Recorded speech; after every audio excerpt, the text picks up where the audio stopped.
The studio lights were blindingly bright, casting a sharp glare on the polished desk where Jonathan Roumie sat, posture straight, eyes locked on his opponent. Across from him, Kristen Welker leaned slightly forward, that familiar, composed smile on her face, the kind that could hold a segment together under immense pressure. The segment had just started, and the tension was already thicker than the camera cables coiled at their feet. The host barely got through the introductions before Welker struck first. "Let's be honest here," she said, turning toward Jonathan with a slow shake of her head. "You're simply unqualified for this kind of debate. This is a job for serious people with serious political understanding, not an actor who plays a role." The words weren't shouted. They didn't need to be. They were designed to land like a dagger, calm, precise, and dripping with condescension. A collective murmur rippled through the audience. The camera zoomed in on Jonathan's face, catching the subtle arch of his eyebrow, the faintest curl of his lip. He didn't flinch. Instead, he let the silence stretch for a beat too long, the kind of pause that makes viewers lean forward without realizing it. His fingertips drummed lightly against the desk. Once, twice, as if he were calculating exactly how hard he wanted to hit back. Outside the studio walls, Twitter was already lighting up. Clips from the first 30 seconds were being clipped, shared, and dissected. People were tagging friends. "Did you hear what Welker just said? This is about to get ugly." They weren't wrong.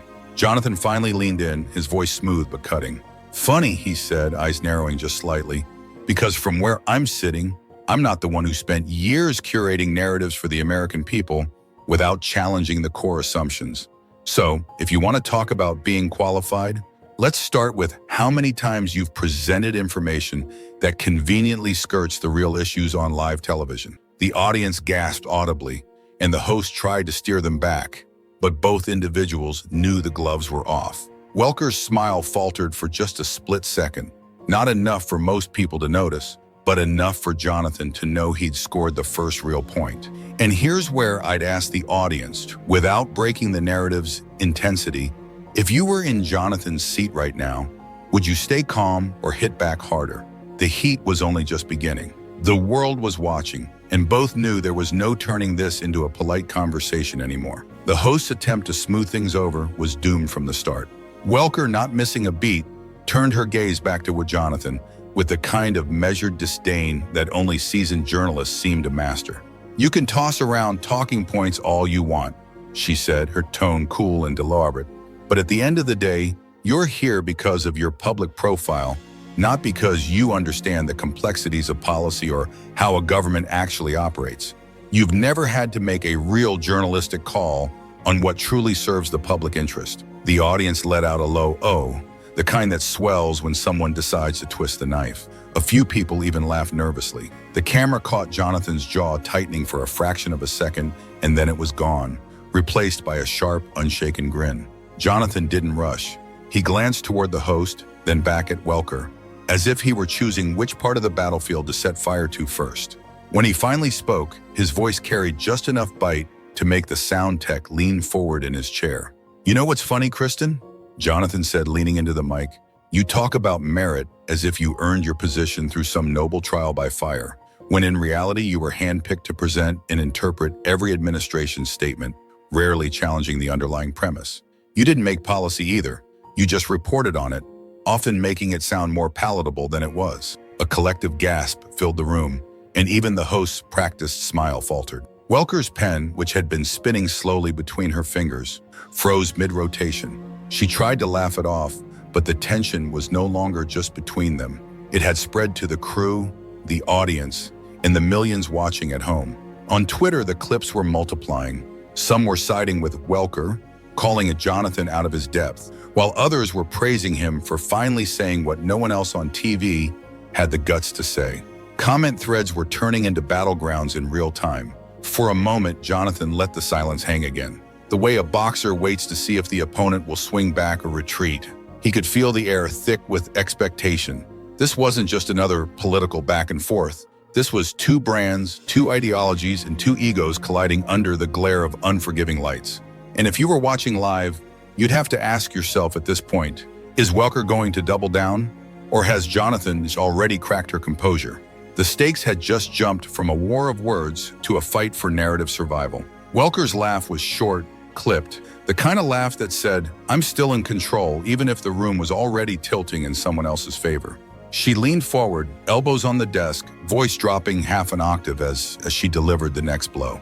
"Jonathan, this isn't about criticizing from the sidelines. This is about knowing how the system works, something you clearly don't. You've made a career out of performing roles and offering commentary, but when it comes to the substance of informing the public, you've got nothing." The words hit the air like a slap, and a few audience members murmured in agreement. The camera zoomed in, catching Jonathan's subtle inhale, the way his eyes sharpened like glass catching sunlight. He didn't flinch. Instead, he let a slow smile creep across his face, the kind that doesn't signal amusement, but warning. "Nothing," Jonathan finally replied, tilting his head slightly. "Kristen, you just described the entire approach of much of the mainstream media.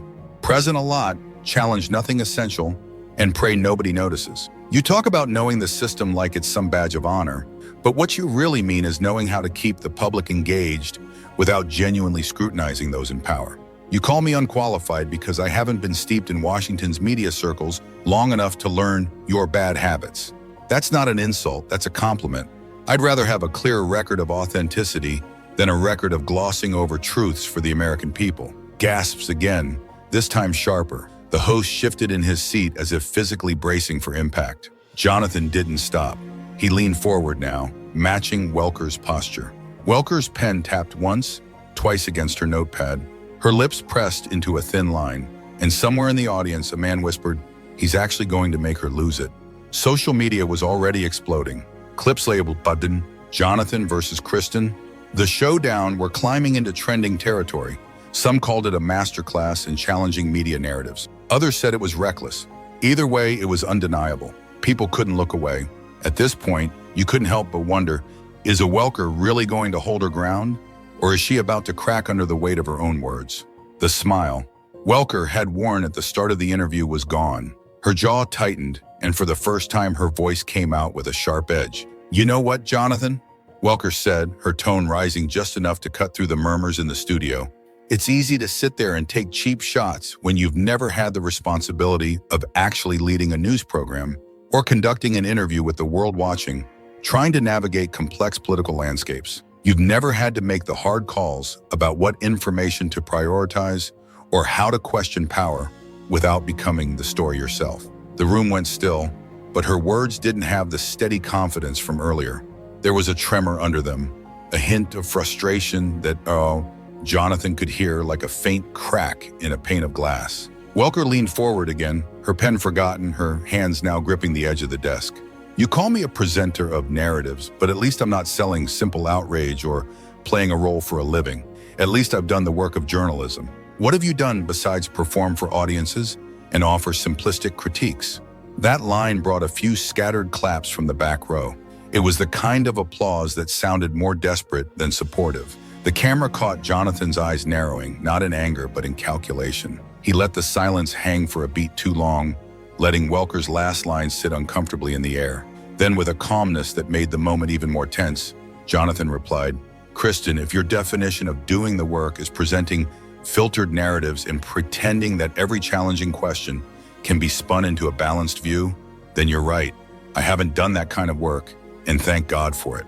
The audience stirred, a mix of chuckles, sharp inhales, and whispers. Welker's fingers drummed against the desk, a restless, irritated rhythm. Jonathan tilted his head, his voice steady but cutting. "You hosted that show, yes, but you didn't keep the country from falling apart. You just tried to convince us the narrative was stable. That's not journalism, Kristen. That's theater." Gasps. The host glanced at the control booth as if asking silently, "Do we cut to commercial or let this burn?" And that's when it became clear. Welker wasn't just defending her career anymore. She was defending her pride, and Jonathan knew it.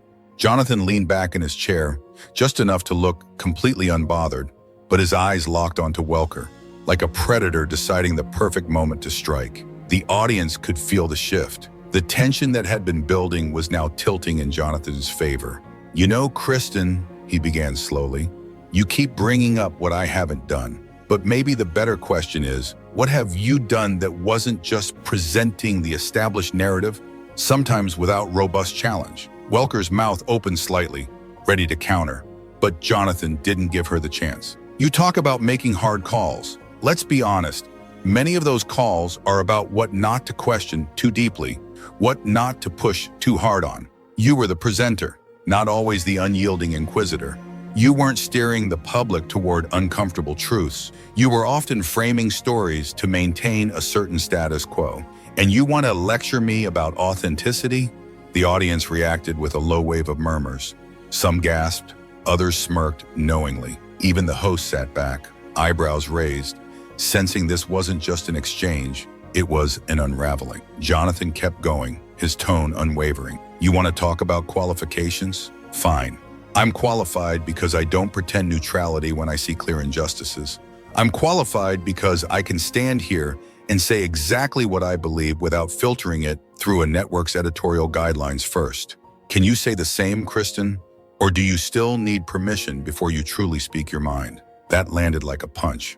Welker's expression tightened, her lips pressing together, the flash of irritation unmistakable. The audience let out a collective, "Oh," the kind that signaled someone had just crossed the line in the best possible way for TV. Jonathan's voice softened, but his words cut even deeper. You see, I'm not here to win approval from media insiders. I'm here because the American people are sick of being told everything is being thoroughly investigated while their fundamental concerns go unaddressed. And you, Kristen, were often the face of that message. So maybe before you call anyone unqualified, you should take a hard look at the comfort zone you helped create. The crowd erupted, claps, cheers, a few whistles. Welker glanced toward the host, but there was no rescue coming. This was Jonathan's moment now, and everyone in the room knew it. Welker straightened in her chair, clearly trying to reclaim her composure. Her voice came out measured, but there was a faint tremor underneath. Jonathan, I understand you're passionate, but passion isn't the same as journalistic competence. Experience matters. You can't just walk into the toughest political interviews and think conviction alone will carry you. Jonathan tilted his head slightly, a small smile playing at his lips. Not a friendly one, but the kind that says, I've been waiting for you to say that. Funny you bring that up, Kristen, he replied, his voice low and deliberate. Because the last time I checked, your experience led to a media landscape where important questions were often left unanswered, where the public felt increasingly unheard, and where real accountability was often deferred. And you didn't face those consequences. The American people did. The crowd stirred, sensing another blow coming. Jonathan leaned forward, locking eyes with Welker. You sat behind that desk day after day, telling Americans to trust the process, while fundamental problems went unaddressed, while key voices were marginalized, and every time you assured us the conversation was under control. That's not competence, Kristen. That's performance. Welker attempted a quick retort, but Jonathan kept going, his voice cutting through.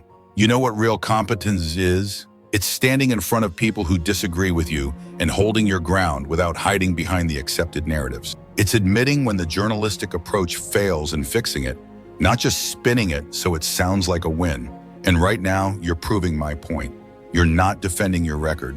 You're just defending yourself. The host tried to interject, but Jonathan wasn't done. He gestured toward the audience. Ask them, do you feel like you've been told the truth these last few years? Or have you been handed carefully crafted news packages designed to make you feel calm while everything around you felt like it was falling apart? A few audience members shouted back, exactly, and tell her. The energy in the room shifted entirely to Jonathan's corner. Welker's jaw tightened. She adjusted the papers in front of her, a small, nervous tick, but said nothing. Jonathan leaned back, satisfied. See, Kristen, the difference between us is simple. You speak for the establishment. I speak to the people, and they can tell the difference. The audience roared again, sealing the moment. Welker had come in, expecting to corner Jonathan, but now she was the one cornered, and everyone could see it. The tension in the studio was now so thick, you could practically hear it crackle in the air. Welker shifted in her seat, glancing toward the host as if searching for an escape hatch. But there wasn't one. The cameras were locked in, the audience leaning forward, waiting for whatever would come next. Jonathan, Welker began, forcing a half smile. It's easy to criticize when you have never been the one making the tough editorial calls. Journalism isn't about one-liners. It's about, Jonathan cut her off like a scalpel slicing through fabric. No, Kristen, journalism is about telling the truth when it's uncomfortable, taking responsibility when the narrative misleads, and putting the people's need for information above your own network's ratings. And that's exactly where you and I will never see eye to eye. The audience erupted, some clapping, others shouting in approval. Welker's jaw visibly clenched. Jonathan leaned forward, voice steady but sharp. You want to talk about making tough calls? How about looking a struggling family in the eye and explaining why their deep anxieties are dismissed as political rhetoric, while you stand there insisting the economy is strong, and are telling a community in crisis that their experiences don't fit the national narrative? Those aren't tough calls, Kristen. Those are easy omissions. The words hung in the air like a punch that had landed perfectly. Welker opened her mouth to respond, but Jonathan didn't give her the oxygen. And don't think I haven't noticed the way you try to smile your way out of this. That's not journalistic integrity. That's damage control, and the American people are done being managed. He turned briefly toward the audience again, his voice booming. Aren't you? The response was immediate, a wave of cheers and applause that rolled through the studio. Welker's shoulders dropped, and almost imperceptibly, the first visible sign she'd realized she'd lost the room. Jonathan, sensing the endgame, delivered his closer for the round. Kristen, you can call me unqualified all you want, but every time you do, you remind people that I'm not part of the media establishment that's been failing them for years. And honestly, that's the best compliment you could give me. The crowd went wild. The host's eyes darted nervously between the two, knowing this segment would be replayed across the internet before the day was over. Welker's lips pressed into a thin line, the universal sign of someone who knew she had no winning move left. The air in the studio was electric now, that dangerous mix of anticipation and shock. You could almost hear the hum of the camera zooming in, desperate to capture every micro-expression. Welker shifted in her seat, clasping her hands tightly on the desk like she was trying to physically hold her composure together. Jonathan didn't wait. He leaned forward, his tone low but lethal, the kind of voice that forces everyone in the room to lean in. You see, Kristen, the problem with your version of journalism is that it's all performance. You package stories, dress them up with clever phrasing, and then present them to the public like they're gospel. But the moment someone challenges you with perspectives you can't easily contextualize, you start to flinch. Welker's eyes darted toward the host, then back to Jonathan. She tried to interject, but Jonathan sliced right over her. Don't bother, Jonathan said sharply. You had your turn, now it's mine. The American people are sick of being lectured by media lifers who've never worried about a paycheck, never stood in a grocery store line wondering if they can afford the cart, and never once admitted they got it wrong. You call me unqualified. Good, because I'd rather be unqualified than complicit in a system that often prioritizes narrative over truth. The audience roared, not just clapping now, but whistling, shouting, stamping their feet. The sound was so loud it briefly overpowered the studio mics. Jonathan didn't stop. He drove in the final nail. Kristen, the difference between us is simple. You speak at the people. I speak for them. And right now, they're tired of being talked down to by someone who thinks journalism is a press briefing instead of a duty. Welker's lips parted slightly, but nothing came out. For the first time in the entire exchange, she looked small. Jonathan sat back, his work done. I'll take my so-called lack of qualifications over your polished failures any day of the week. The host finally cut in, voice trembling with that mix of excitement and panic only live TV can create. All right, ladies, we're going to have to leave it there. The camera panned just long enough to catch Welker blinking rapidly as if processing what had just happened, and Jonathan sitting with that quiet, devastating smile of someone who knew he'd just delivered the kill shot. The clip would explode online within hours, and for Kristen Welker, this was going to be the kind of viral moment no amount of spin could erase. The red on-air light finally blinked off, but the tension in the studio didn't drop. It sharpened. Crew members exchanged wide-eyed glances, clearly aware they had just witnessed something that was about to dominate every political feed in America. Jonathan gathered his notes slowly, deliberately, like a prize fighter savoring the moment after a knockout. Welker, still in her chair, leaned toward a nearby producer and whispered something, but the faint crackle from an unmuted lapel mic betrayed her. He's dangerous because he doesn't play by the rules of the press, Welker muttered, her voice low but dripping with frustration. Jonathan's head snapped around. No, Kristen, he said, voice cutting through the quiet like glass. I'm dangerous because I tell the truth. The room froze, the sound guy's hand hovered over the console, unsure whether to kill the feed entirely. Welker's cheeks flushed. You twist it to sound noble, but people like you weaponize honesty for your own gain, for your own platform. Jonathan stood now, closing the distance between them until they were face to face. Not the staged proximity of debate desks, but the raw closeness of two people in a real fight. No, he said calmly. I use honesty to expose people who've gotten too comfortable presenting the country with convenient half-truths. From the back, a cameraman whispered to another, "Are we still rolling this?" The reply came in a hushed, almost gleeful tone. "Oh yeah, every second." Welker broke eye contact first, gathering her own papers with a quick, almost defensive motion. But Jonathan wasn't done. He slung his bag over his shoulder and delivered one last parting shot. Not for the cameras, but for Welker alone. "Next time you want to call me unqualified, do it before I've had my coffee. At least then you'll have an excuse for looking this rattled." Welker didn't reply. She didn't have to. The tremor in her hands as she zipped her binder said enough. By the time Jonathan walked out of the studio and into the cool night air, his phone was already buzzing with notifications. The hot mic clip was spreading like wildfire, and the captions were merciless. Welker thought it was over. Then Jonathan really started talking. Within hours, the video would rack up millions of views, and this time there would be no official network statement to bury it. By sunrise, the clip was everywhere.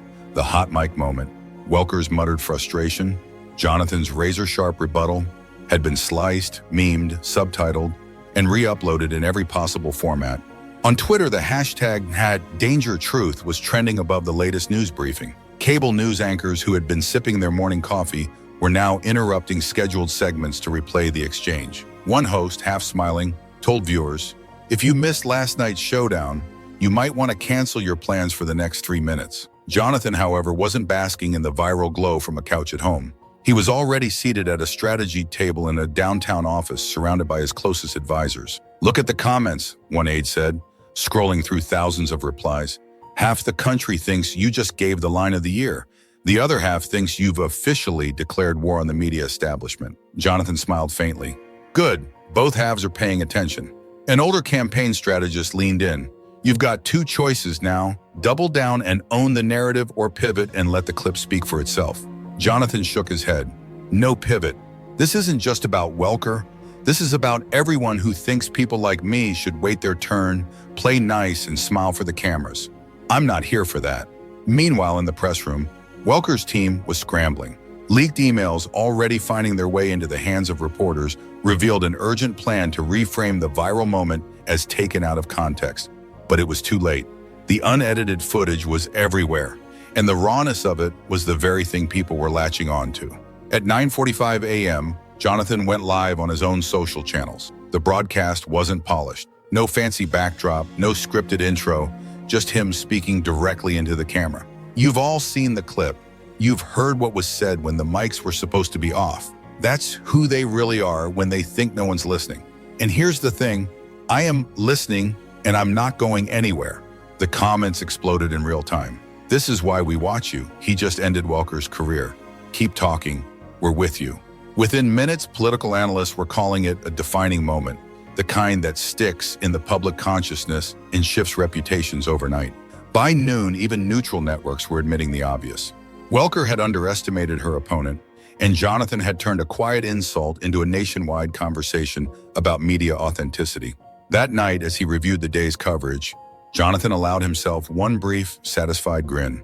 Not because he'd won a viral moment, those come and go, but because he'd reminded his critics, and perhaps even some allies, of a hard truth in politics and media. You can't script what happens when the mic stays on. Last night wasn't just a debate, it was a wake-up call. For too long, the media class has believed they could dismiss voices like mine with a smirk, a label, or a whisper they thought no one would hear. They forgot that Americans are listening. They forgot that the truth travels faster than spin. I didn't come here to be polite wallpaper in someone else's narrative. I came here to speak for the people who are tired of being spoken over, of being fed carefully curated stories instead of raw, honest journalism. And if that makes me unqualified in their eyes, then so be it. Because I'm not here to earn their approval. I'm here to ask the questions they avoid, to expose the hypocrisy they protect, and to remind them that every microphone is live when the people are paying attention. So to anyone watching who's been told to sit down, wait their turn, or stay quiet, don't. They can't silence all of us. And if they try, we'll make sure the whole world hears it. What a moment Jonathan Roumie took on Kristen Welker. And the truth hit harder than anything scripted. This was more than just a debate. It was a game changer. If you want to stay updated on these intense confrontations and uncover the moments others won't tell you about, make sure to hit that subscribe button. Don't miss out on the next viral showdown. Your voice matters, and we're here to make sure it's heard. Subscribe now and join the conversation.